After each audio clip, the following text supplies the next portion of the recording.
The sea is vast and full of mysteries. The Atlantic Ocean covers over 106 million square kilometers of our home, planet Earth, and a large portion of it remains unexplored by man. As a result of this, we have to accept that there are some beasts that have lived and are currently living out there that we have not had a chance to scientifically observe. Anything could be out there, and we only have folklore and regional legends to educate us on the dangers of what we may not understand. Enter Cirein-Cròin, a Scottish mythical being who has ravaged the seas for hundreds of years. A shape-shifting, cunning, sailor-killing monster who could very well be in any given fishing net, waiting for the perfect opportunity to regain its true form and wreak havoc. Based on folk legend, Cirein-Cròin could have been alive many moons ago, but today we're bringing it into the modern age. Hello, my fellow friends and philosophers, and welcome back to the most mind-bending channel on YouTube, Life's Biggest Questions. I am your disembodied voice in the void, Keegan Hughes, and today we're asking the question, what if Cirein-Cròin existed today? Now, for those of you unfamiliar with Scottish folklore, you may be wondering,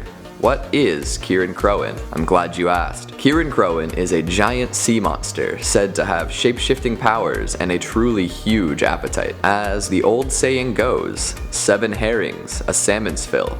7 salmons, a seal's fill. 7 seals, a whale's fill. And 7 whales, a Cirein-Cròin's fill. 7 whales. To put that in perspective, the 2 most common whales in the seas surrounding Scotland are killer whales and minke whales. Each of these aquatic animals can weigh between 3,500 to 5,600 kilograms. In this case, I'm going to assume that the Cirein-Cròin only wants the biggest of meals, so we'll take the heaviest weight here and multiply it by 7. That's 39,200 kilograms of whale in one meal. Imagine eating 1.4 million pieces of sashimi. You would not be allowed back at the all-you-can-eat sushi buffet. One could only imagine how big that beast truly is. But enough about this monstrous sea beast's appetite. Let's talk about its destructive tendencies. Cirein-Cròin loves to disguise itself as other sea creatures in order to lure men of the sea to their doom. Sometimes it will transform into a beautiful silver fish, and upon being caught in a net or on a hook, it will transform back into its true gigantic form, destroy the vessel, and eat all the sailors aboard. In other instances, people have reported the beast shifting into a beautiful silver-haired woman,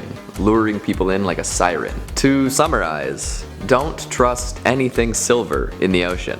Now, we can infer from this information that the Cirein-Cròin does not need to eat humans, and honestly, probably gains negligible nutrition from doing so. It seems as though it actually just eats people for fun. Or maybe there's a more sinister reason for eating people. It could be getting revenge on fishermen and sailors for all of the fish they've killed over the years. After seeing all its little fishy buddies and sources of food get snatched up and shipped out by ugly hairless monkeys in a floating stink box, Cirein-Cròin decided it was time to take action. It learned the tendencies of men on the sea and adapted its shape-shifting behavior to cause as much trouble as possible. This is a very interesting proposition and leads us into the meat and bones of today's topic.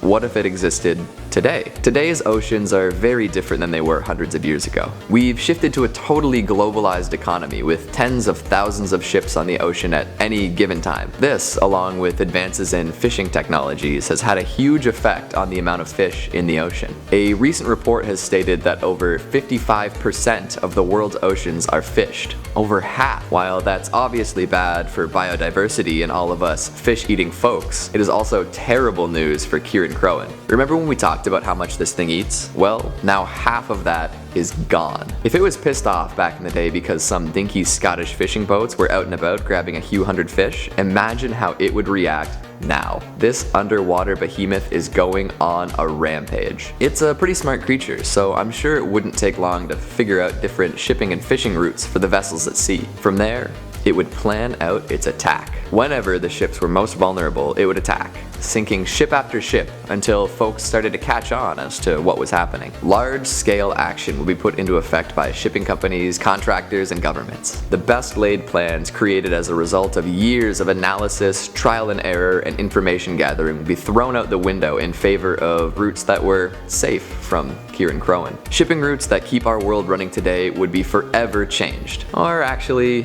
temporarily changed thanks to what would happen next. Of course, we would not want to deal with this interruption to our regularly scheduled programming for very long. Humans are not well known for their cool, calm analysis in the face of existential danger. You know what we are well known for? Freaking out. Killing stuff. We would most definitely go after the Cirein-Cròin's head as soon as possible. It would be no easy task though. Killing something that big while underwater is a tall order. Harpoons and torpedoes aren't gonna cut it. Plus, Cirein-Cròin isn't just gonna sit there and take it. Evasive maneuvers will be taken. So off to battle we would go against this terrifying megalodon of a monster. One could argue that a nuclear weapon would be effective against something of this size, but to that I say, are you insane? Imagine what would happen if a nuke went off in one of the largest bodies of water on our sweet planet Earth. All underwater life, dead. All shorelines, irradiated. All land within a reasonable distance, hit with fallout. The nuclear option is just not worth the price of admission. So instead, it seems like our submersible technology would have to advance a great deal in order to hunt Cirein-Cròin down. In times of war, technology seems to advance, so why wouldn't our underwater tech evolve a few degrees? We would develop submarines that can go deeper, move faster, and shoot bigger torpedoes, and head off to take down our Scottish Harbinger. Something tells me that that wouldn't be a quick process either. Unfortunately, we'd likely lose a few good submarine operators and have to upgrade the sub-squadron a couple times along the way. This means more technological advance though.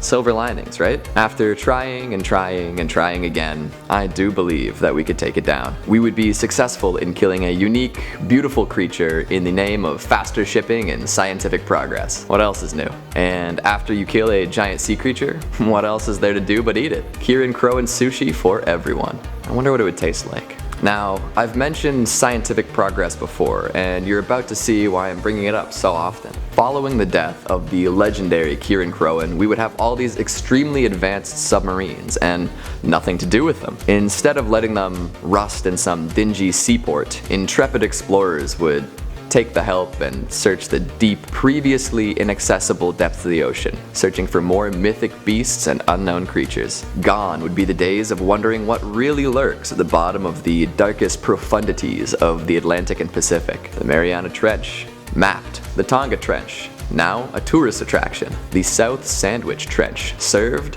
on a plate. A whole new world would open up before us thanks to the technology developed for an underwater fight with a flabbergastingly phenomenal fish. In fact, I would guess that we find dozens, if not hundreds of new species way down below. It would be an exciting new era of exploration with plenty of fascinating discoveries. Who knows? Maybe there would be some evidence down there regarding the origin of life. That's where it all started, right? And of course, if we're exploring the depths after the discovery of one cryptid, we're bound to find some more. The existence of one implies more, leading us down the rabbit hole of underwater monster discoveries. Delving deeper would definitely uncover some more disturbing and dazzling demons. Some would be like Cirein-Cròin and try to kill us.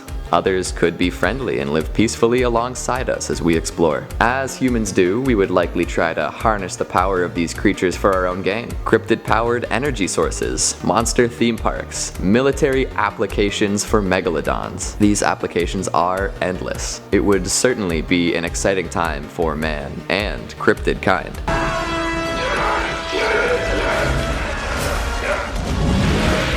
And that takes us to the end of this video. To summarize, if Cirein-Cròin were alive today, the implications would be wide-reaching. International shipping routes would be massively altered. We would seek out the beast and kill it, developing our underwater technology along the way. This newly developed technology would prove extremely useful for non-combat expeditions, and we would enter a new era of underwater discovery. And finally, through deep-sea exploration, we would discover more underwater cryptids and do our best to find modern uses for these incredible monsters. So there you have it, the answer we've all been waiting for to the question of, what if Cirein-Cròin existed today?